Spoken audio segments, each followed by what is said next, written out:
And man, here on a Wednesday, what a day for the Smith-Njigba family. Whew. Do you want to start on the gridiron or the diamond? Let's start on the gridiron. We can just let's highlight the fact the Mariners have signed, if you haven't seen it, Canaan Smith-Njigba, the brother of Seahawks first round wide receiver Jaxon Smith-Njigba. But while I welcome Canaan to the Mariners organization and welcome him to the Pacific Northwest, he was not the most notable Smith-Njigba today. If you haven't seen it, you haven't been online enough today. So Jaxon was on a Bears podcast, and he was asked about the Bears hiring former Seahawks offensive coordinator Shane Waldron, and he gave one of the best answers I've ever heard in my life from a professional athlete. Best ever. The dude goes, I'm pretty sure it was on Radio Row at Super Bowl week in Vegas, if I'm not mistaken.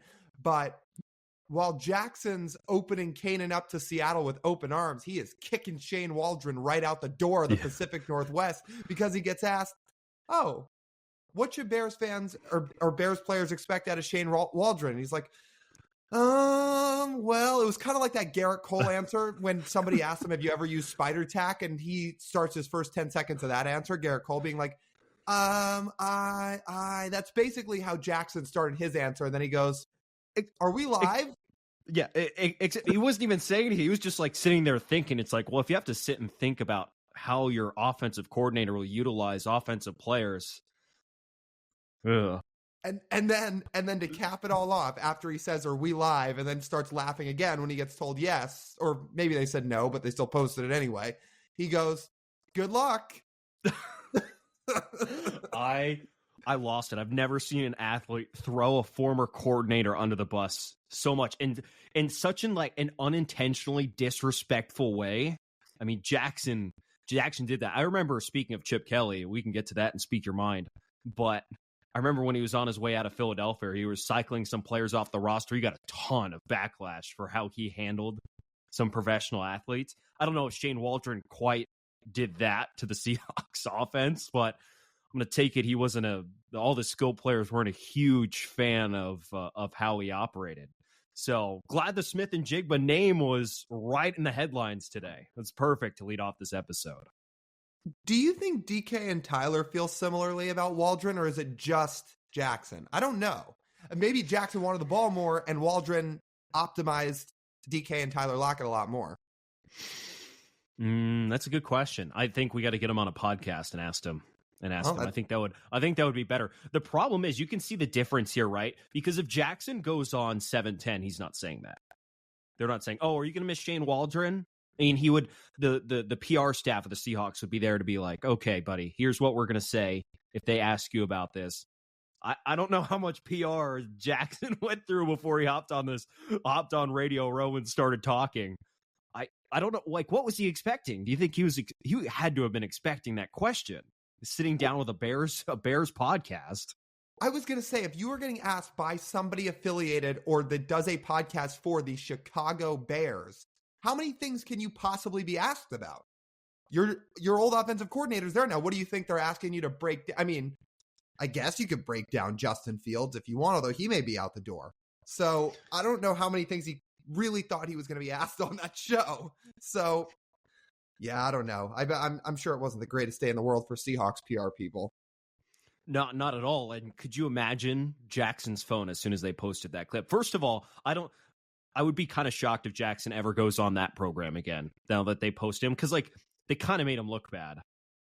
He did do that to himself, but you could go after that because that company, the All City Network, not all of those things are live when they're recorded. He said, yeah, they're live. They're recording it. But if Jaxon was like, hey, man, I don't want that kind of stuff out there. This isn't live radio. I know you can cut it out. And not only did they leave it in, but they clipped the specific part and then they posted it for the full world to see, Jaxon dragging his old offensive coordinator. So maybe Jaxon doesn't care, but Seahawks PR sure does. Yeah, that was... forget what a day, what a span of a couple hours, because it was so shortly after that Canaan got announced he was picked up by the Mariners. So what does Canaan think of Shane Waldron? Well, we might have to ask him. What are the odds we flag him down at some point in spring training and we ask him, like, Favorite spot in Seattle in your time there? He answers favorite, favorite place to travel. And then we go unfiltered thoughts on Shane Waldron. Did Shane Waldron give enough targets to Jaxon Smith-Njigba? Yes. You know what would be Why fun, is though? C.J. Stroud your favorite quarterback? Because I know who C.J. Stroud's favorite baseball player is. It's Canaan Smith-Njigba. Yes, it is. You know what would be really fun? If somehow, some way, we got Jaxon and Canaan together and did one of those like brotherly questions on the mini mic. It's like, all right, which one of you gets triggered easier? And you either have to point at yourself or another. And then we did, all right, which one of you is the better athlete? And then you have to point at one or the other. That'd be fun. Does Jaxon want to come down to spring training? I mean, I would imagine he's gonna, right? Spend some time in Arizona, run some routes. I don't know. Maybe he wants to hang out with Kyler Murray. Maybe there's some back connection there. So he goes hang out with Kyler Murray a couple days, then he swings over to the Peoria Sports Complex where everyone is and where we would be. You're like, hey, Jaxon. That'd be great. Or it can be during the season too. If Canaan gets called up, if Jaxon is in town, if it's during training camp or any of that stuff, swing on by to the stadium. I bet you they let him on the field. Yeah, we can talk some X's and O's and Jackson's role as the number 3 wide receiver, how he lines up in the slot and how he plays off coverage and all that stuff. All the good stuff that our followers really like. Yeah, exactly. I mean, we've already spent the first 8 minutes of this thing turning it into a football podcast already. So who doesn't? That's fine. Hey, the NFL is the moneymaker, dog. Yeah, it is. Speaking of Canaan, though, I didn't actually think the Mariners were going to do this. And not because Canaan Smith-Njigba doesn't have potential. He does. But I just more so thought it was a fun idea being thrown around out there on Twitter, because there were some Mariners fans out there saying, oh, Canaan Smith-Njigba's available. How fun would that be? But I figured it was more just a pipe dream. I didn't think of all 30 teams that were going to pick him up, it was the Mariners. But that is one of the latest pieces of news in the Mariners world. They have signed Canaan Smith-Njigba, who's now going to be in spring training. He's had a cup of tea in the big leagues, just 18 games. He's only hit 125. Really hasn't been a true sample size there. He was a former 4th round pick of the Yankees back in 2018. But he's not a big power bat in the minors. He did hit for a little bit more power in AAA. He gets on base though. He walks a decent amount down there in the minor leagues. At AA throughout his career, he's had an on base percentage just 1 point under 400. In AAA, that on-base percentage is around 366. He's a good athlete. He plays multiple outfield positions. Now that Zach DeLoach is gone, he's got an open spot down there in Tacoma to go play, which we're imagining that's where he's going to be playing to open up the 2024 season, which is down there at the Tacoma Rainiers. And he's going to get the opportunity to hit a little bit and showcase his bat a little bit more as he's grown. This is going to be his age 25 season. He turns 25 on April 30th. So he's going to get a nice, good hitter's environment to come to Seattle and showcase his talents. He will probably get a cup of coffee in the big leagues as well, as the Mariners like to cycle some of their 5th outfielder types up and down from the minor leagues. He's going to be behind Cade Marlowe and Taylor Trammell, but after that, you could definitely see Canaan having a shot at the big leagues. Yeah, for sure. And you know what? His upside actually might be a little bit better than what DeLoach's is.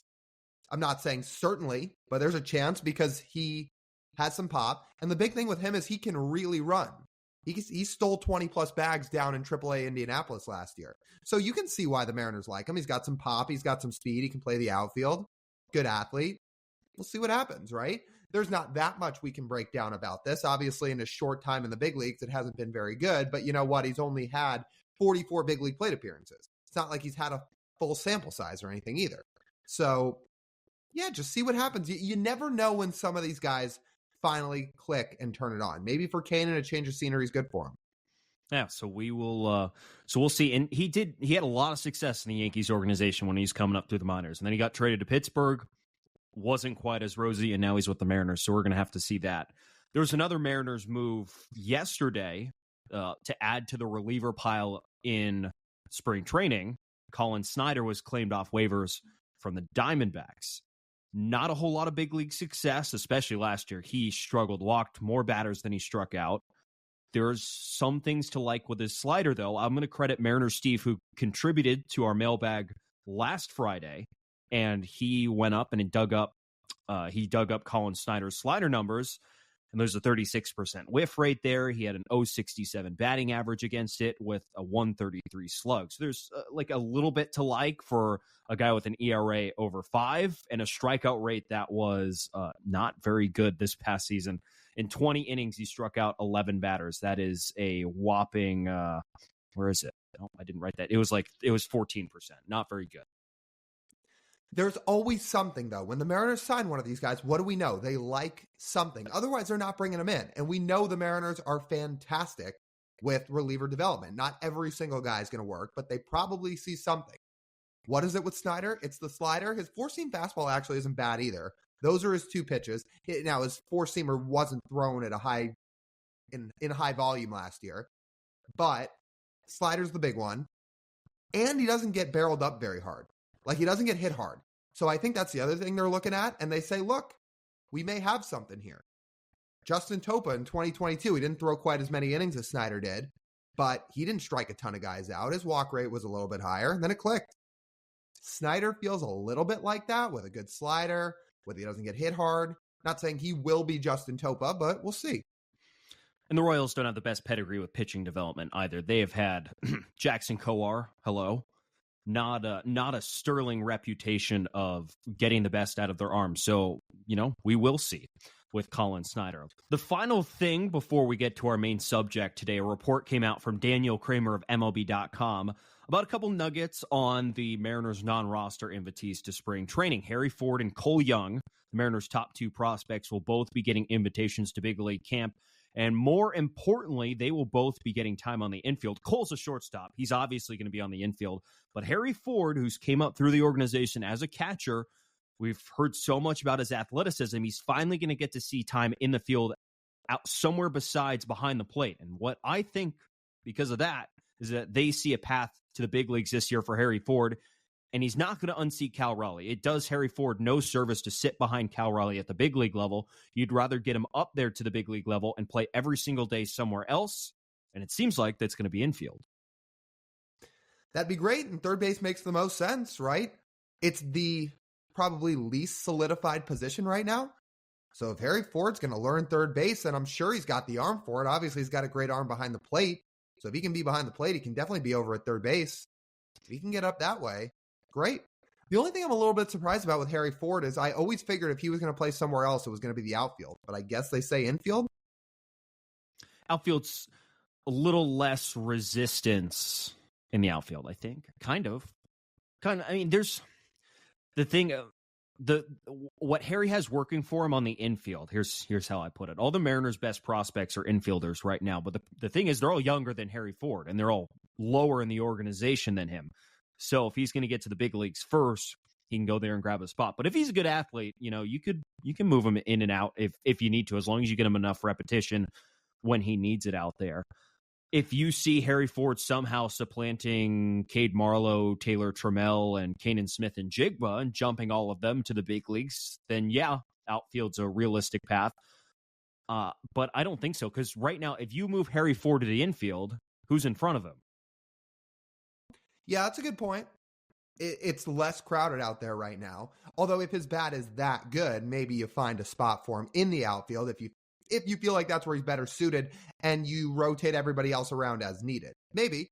But yeah, if they really think he can play third base, great. I always figured if he was going to play anywhere in the infield, it'd be second base, but they obviously have a solution for second base now in Jorge Polanco. So yeah, I'll be interested to see how he looks over at third base.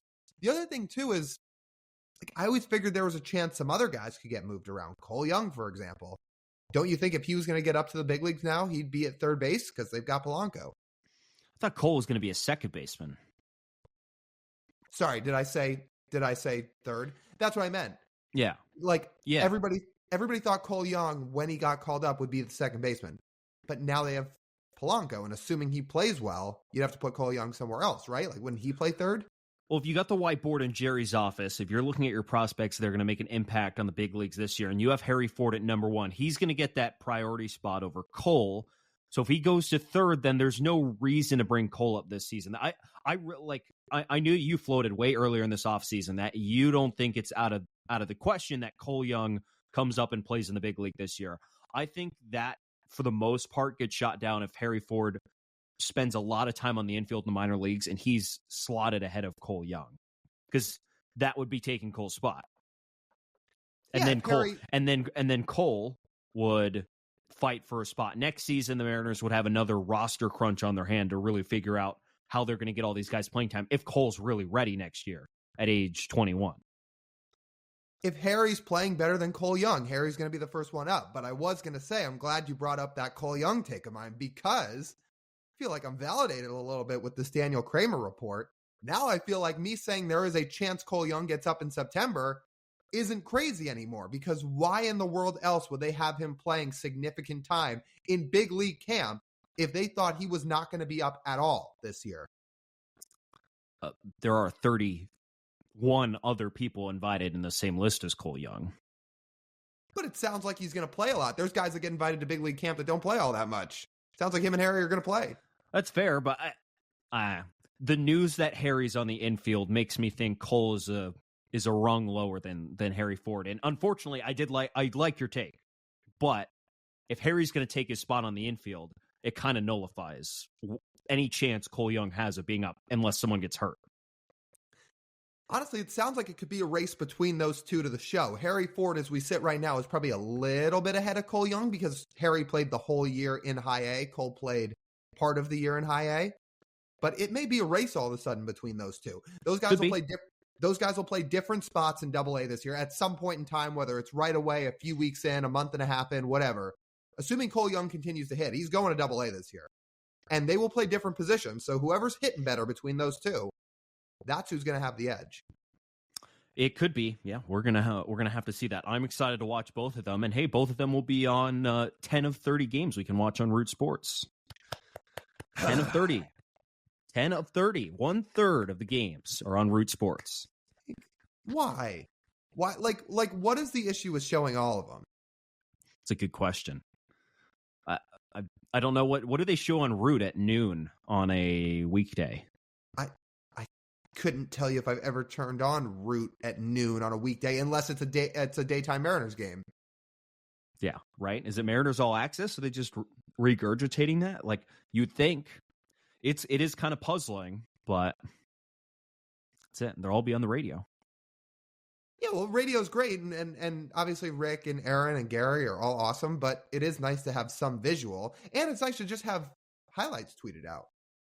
Yeah, well, you know who to take it up with. You know who's in charge of Root Sports now.